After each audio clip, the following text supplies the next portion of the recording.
এবারেই প্রথম আমরা 5টা প্রায় নতুন ছেলে পাঠিয়েছি, ইনএক্সপিরিয়েন্সড।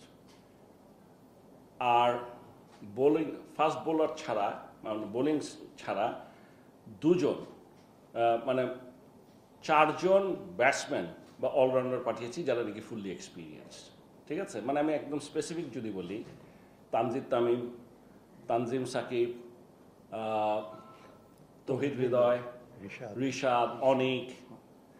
তো বিশ্বকাপের মতো একটা টুর্নামেন্ট, তাও আবার T20, যেটাতে নাকি আমরা বেশ পিছনে, এরকম একটা দলে বিশ্বকাপ খেলতে পাঠাচ্ছি যেখানে 5টা নতুন ছেলে।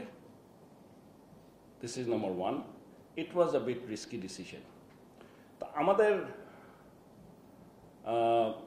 ভরসা ছিল, আশা ছিল বা বিশ্বাস ছিল যে এক্সপিরিয়েন্স যেই ছেলেগুলোকে আমরা পাঠাচ্ছি এদের সাথে, ফর এক্সাম্পল সাকিব আল হাসান, মাহমুদুল্লাহ রিয়াদ, লিটন দাস, শান্ত, ওরা তো আছে, ওরা মোটামুটি কাভার দিয়ে দিবে। প্রথম রাউন্ডের খেলা দেখে আমাদের অবশ্যই আমরা খুশি হয়েছি যে আমরা উই কুড কোয়ালিফাই। এইখানটায় যে সমস্ত কন্ডিশনে আমরা খেলেছি, এখানে যে কোনো টিম যে কোনো কাছে হেরে যেতে পারত। ভালো খারাপ বলে কিছু নেই, ওদের কাছেও এটা আনএক্সপেক্টেড।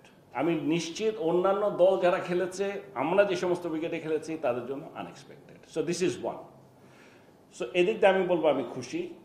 আবার আরেকটা জিনিস একদম উল্টো হয়ে গেছে, মানে আমাদের এত বছরের আমার এক্সপিরিয়েন্স যে একদম কোনো কাজেই আসলো না।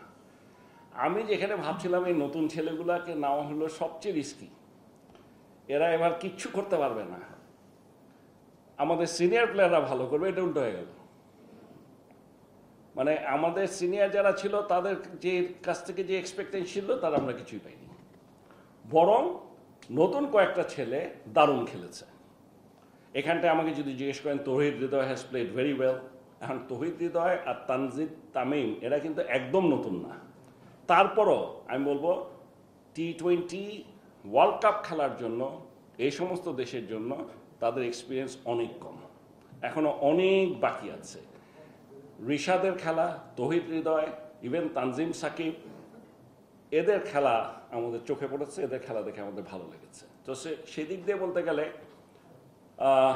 ওরা যে ভালো খেলেছে সেই এক্সপেকটেশন আমি করি নাই, কিন্তু করেছে সেই জন্য ভালো লেগেছে। এক্সপেকটেশনের চেয়ে বেশি ভালো করেছে। বিশেষ করে রিশাদের কথা আমি চিন্তাই করতে পারিনি। লেগ স্পিনার বাংলাদেশে খেলাই না, আমরা পাই না।